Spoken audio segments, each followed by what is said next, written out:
Good afternoon. Thank you all for being here. Certainly appreciate it, and want to thank Senate leadership for organizing this press conference. Tomorrow, Laken Riley would have been 23 years old. Her killer should have never been able to be in the U.S., especially after being charged with multiple crimes. Laken's murderer, while he should not have been here, had he been detained, this never would have happened. And her murder is actually the consequence of Biden-Harris open border policies. If you think about the last 4 years, there has been no more litigated issue than our wide open border. And the American people spoke loud and clear on November 5th and entered a verdict. And that verdict was they wanted a secure border and they wanted safety for American citizens. We are listening to the American people, and it seems that some of my Democratic colleagues are also hearing the American people today. They know that their open border policies will not work and that common sense solutions like the Laken Riley Act are needed to keep the safety and security of American citizens at the forefront. I want to start by thanking Representative Mike Collins, who was gracious enough to be with us today. This is Mike's bill. Mike came up with this after her hearing and listening to the devastating impact of Laken being taken from us all too soon, listening to the needs of his constituents, actually trying to find common sense solutions, and bringing forth legislation that would actually achieve that goal. If every member of the House and the Senate actually was responsive to the needs of the people they serve in the way that Mike has been, this would certainly be a better place. Thank you, Mike, for your leadership. Thank you to Senator Budd, who also carried this piece of legislation here in the Senate. His leadership has been tremendous. Last year, when we went down to the floor, not once, but twice, to try to make sure that the Laken Riley Act could get heard, could be put in front of the American people, unfortunately it was blocked by our Democratic colleagues. And if you remember, in the 118th Congress, under Democratic control, the Senate Judiciary Committee did not mark up one single bill related to immigration. That's at a point where we have a wide open border, when we know over 10 million people have come here illegally, when we know that there are over 2 million known gotaways, where we don't know who they are, where they're going, or what their intentions are.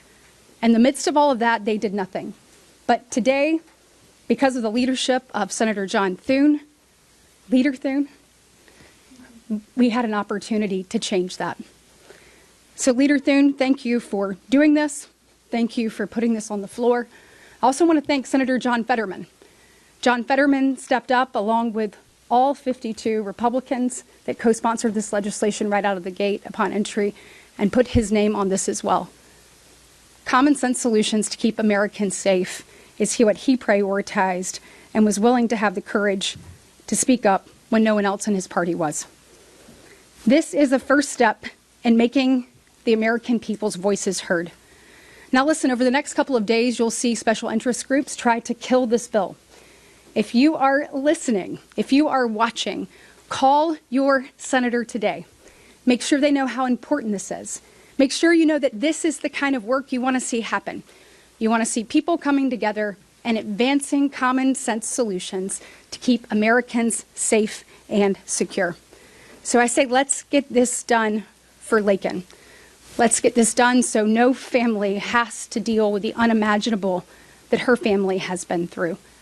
And let's make a difference, and let's put Americans first. Thank you. Leader Thune. I want to thank Senators Britt and Budd for leading this important bipartisan effort that every single Senate Republican supports, and we picked up a few Democrats as well. And I also want to thank Congressman Collins for his leadership in getting this through the House of Representatives with a big bipartisan vote. I discovered I had the privilege of serving with his dad many years ago, a big admirer of his, and so thank you for your leadership. This is something that needs to be addressed. Laken Riley's horrific murder should have never happened. She should still be with us today, and if she was, as Senator Britt pointed out, she'd be turning 23 tomorrow. The individual responsible was arrested not once but twice, but was released by authorities in New York before an ICE detention order could be issued. This legislation is designed to make sure that that never happens again. The Act is also designed to hold federal law enforcement officials accountable if they fail to detain criminals as the law requires, which is a troubling trend that we see across the country today. Now, as it goes to the process, I'm actually very pleased to see that we've got a number of our Democrat colleagues who have changed their tune on this and have allowed us to debate the bill. And quite frankly, I would say that's overdue. We should have passed this last year to ensure that this kind of tragedy never happens again. So allowing us to debate the bill is the bare minimum. But 60 votes on the front end, which is what we saw today, doesn't necessarily guarantee that they will provide the necessary votes on the back end. As the Senate considers this bill, we're going to get a sense early on whether Democrats are serious about working with us to prevent tragedies like this, or if they simply want to play politics with the issue. And let me just say, this is not a comprehensive immigration bill. This isn't even a border bill. It's not comprehensive in either sense. If senators have good faith ideas about how to improve the bill, great. But we are in the lawmaking business here, and we are not going to entertain political showmanship and unrelated efforts that stand in the way of preventing tragedies like this from happening again in the future. So again, thanks to Senator Britt for and her great leadership on this, and for Senator Budd and the work that they've done to ensure that this gets considered in the Senate, and I hope ultimately it gets passed, and that we do what we should have done a long time ago to prevent tragedies like this from happening.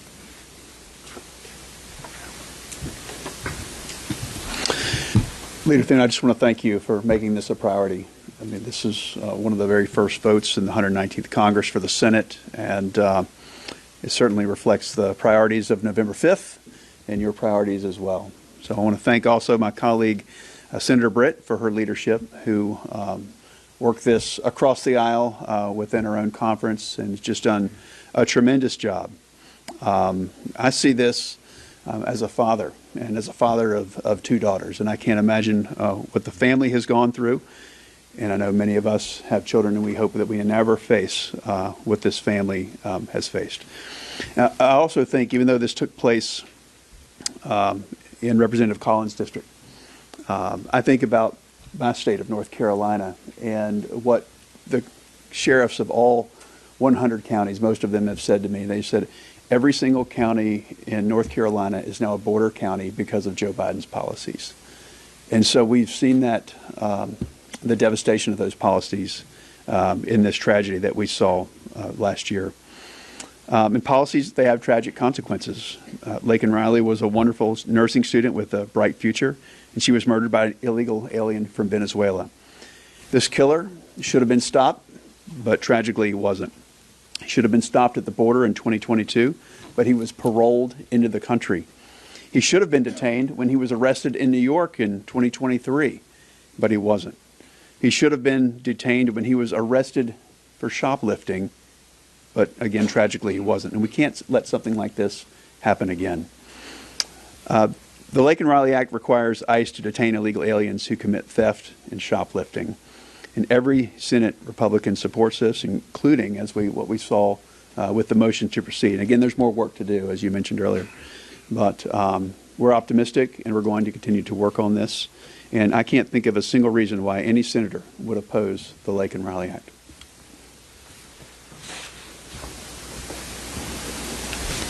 Well, thank you to Katie. Thank you to Ted for your fortitude, your determination, your resolve in making sure that this bill got to the floor, and then your work in making sure we had bipartisan support on this.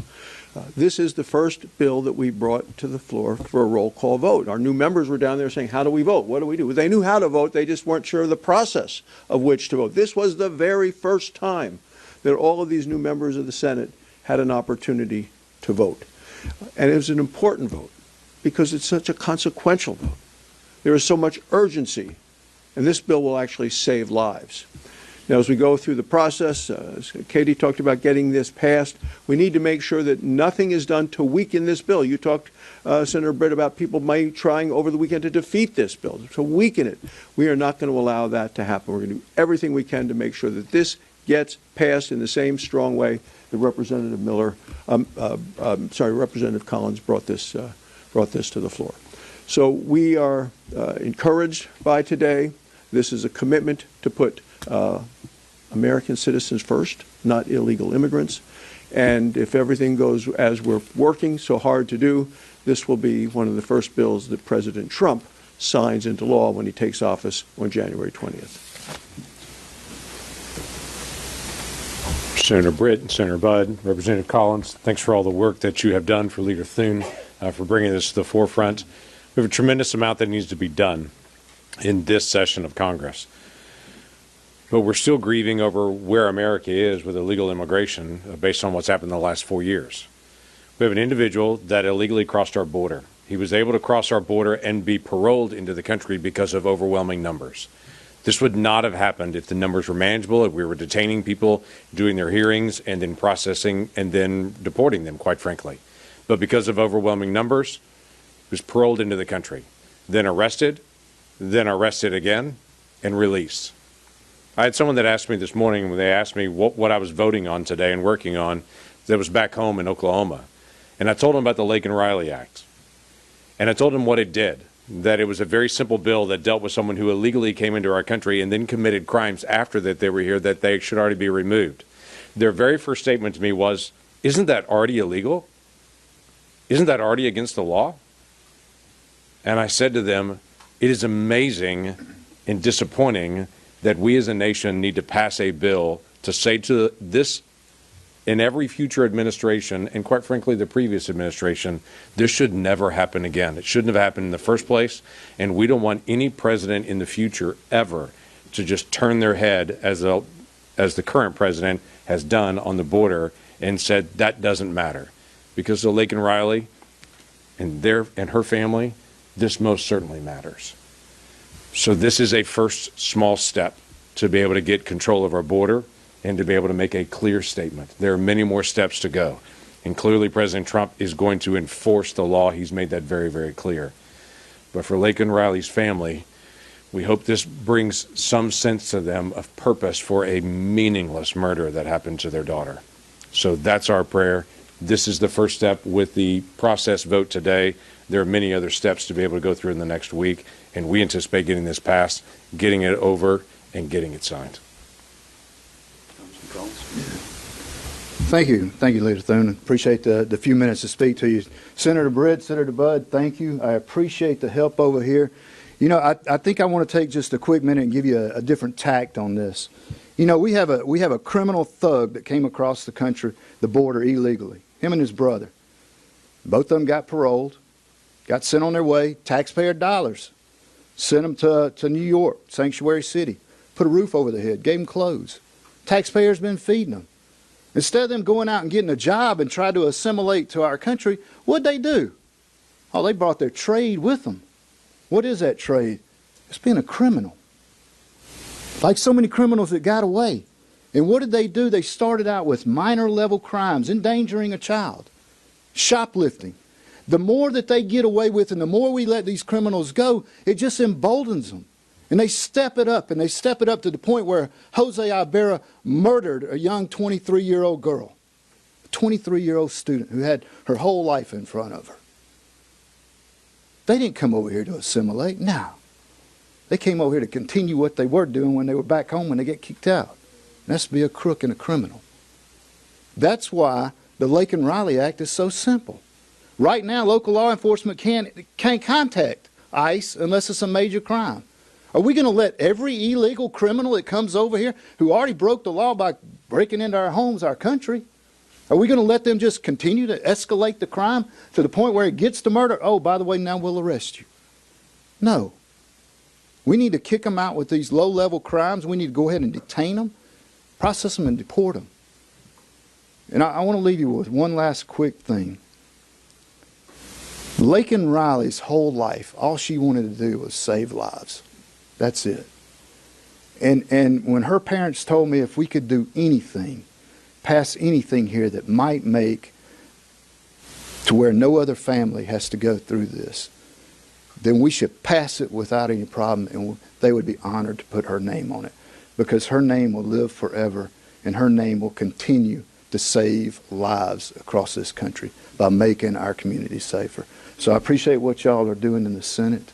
This is a bipartisan piece of legislation, and you saw it had bipartisan support. Had it in the House, and it's got it in the Senate. And I can't wait to get this thing on President Trump's desk and have him sign it into law. Thank you for letting me speak. Thank you. Yeah, questions? Yes, sir. So I have one for you and just what universe of amendments would you be willing to consider? Are you willing to amend the bill, and is there a certain period of time which you're going to allow that conversation to go before you find closure on the bill? Do you want to take that? I mean, obviously, certainly open to that. We have been talking with our colleagues in the Republican conference, our colleagues across the aisle, and trying to get an idea of what a universe of amendments looks like. One of the things that Leader Thune said earlier, which was, this is not a comprehensive bill, so we're not interested in making it that. This is very targeted, and so we want to keep it in that realm. So amendments that deal with that are something that we're looking for, but as far as process goes, I need to hand that to you. Okay, who knew? Who knew? Could you talk about what has been a sea change in Democrats? So Chuck Schumer did not bring this bill up and try to pass it. No. Amend it. Now he's talking about supporting bringing it up. Yeah, he voted for it. He voted for it. He talked about voting to bring it up, and now he wants amendments. When a lot of times he brought up bills and didn't have amendments. I'm wondering if you see the election and what happened, that the Democrats are getting. I bet every one of my colleagues want to crack at that question. Look, this just shows that the Democrats, how they've said they've had a communication problem on this issue, they haven't. They're just wrong on this issue, and they know it. And so what this shows you, I mean, I said it earlier, but you have the Senate Judiciary Committee that are supposed to be marking up bills that are going to make our country more safe and secure when it comes to immigration, that refine that process and make it work. And in the entire 118th Congress, they didn't mark up one bill, not one. And when we asked for this bill to be marked up, we said, let's do it. Bring it forward. Let's make it better. Let's talk about it. They wouldn't do it. And so we were forced to take it to the floor. Senator Ted Budd took it first. He tried to get it on the floor. They blocked it. I took it next with Senator Lindsey Graham. They blocked it. And so it's interesting now that they're willing to have this conversation. I certainly welcome it because the American people deserve it. But the truth is, we wouldn't be in this posture if it weren't for the Biden-Harris administration and their open border policies. I mean, in the first 100 days that Biden came into office, he did 97 executive orders undoing the work that President Trump had done. They continued to turn a blind eye. You heard Senator Lankford say it about abuse of parole, the Presidential Parole Authority. There have been numbers put forth in the Judiciary Committee, actually by Senator Lindsey Graham, saying that both President Obama and President Trump use the Presidential Parole Authority on average about 5,600 times a year. And yet you look at what President Biden was doing, and he's paroling people close to 1 million people a year on average. It is completely and totally being misused, and Democrats know it.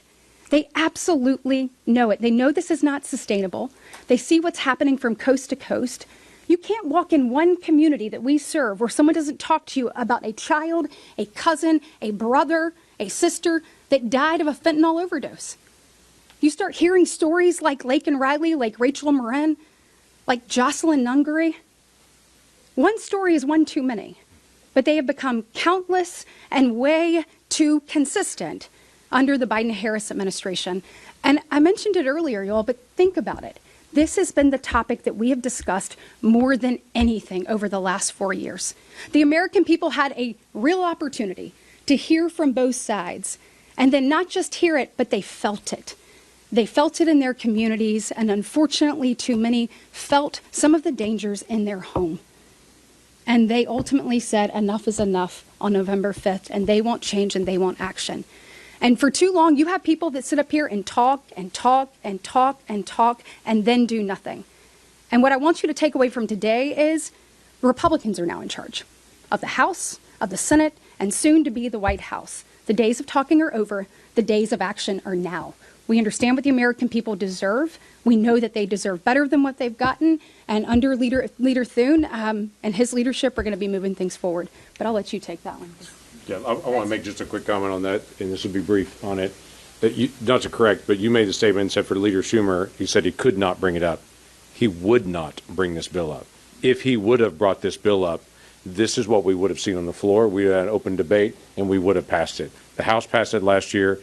Leader Schumer would not bring this up, could not bring it up. Yeah. More? Do you think that you actually need to have an amendment process on this bill in order to get 60 votes? We've heard from a number of Democratic senators. Just this week, you started with no Democratic co-sponsors, and within 24 hours, we had Senator Fetterman and a number of other senators have said, Democrats have said they would support this in its current form. Do you think that an amendment process is necessary on this bill, or can you pass it with 60 right now? Well, I think that my Democratic colleagues have heard the American people. And so I think that they understand that we need action now. And so it would be my thought that we could likely pass this right now. If people keep their word and people are true to their constituencies and they actually put the needs of them first, it would be my hope that we could pass it right now. We're always up for improving and taking a look at it. And so that's what we'll be doing and making those assessments moving forward. Last question. Senator, what's your response to critics who have due process objections to the bill, saying that it would be the intention of those who are not just convicted but arrested for crimes, as well as the fact that the bill has no sort of exclusion for minors? Yeah, so if you think about it, when you come across the border, let's say you're seeking asylum, what is actually mandatory right now is for you to be detained while that process moves forward. So this does not take away any due process. So if you have an immigration claim or if you have a claim in criminal court, you have an opportunity to see those claims through. This does not halt either one of those processes, so you would be able to continue both of those. I know that there's been some misinformation about that out there. And then always Section 236 of the INA allows for you to challenge something that you believe is a wrongful detention. So there are things in place for that, but no due process is taken away from the processes that exist before them. So look, if you think about this, you're coming across the border already illegally. You take a look at what's happening in our nation, and you look at repeat offenders. And so if you're detained, if you commit a crime, you need to be detained and see that through. So they'll be given due process, though.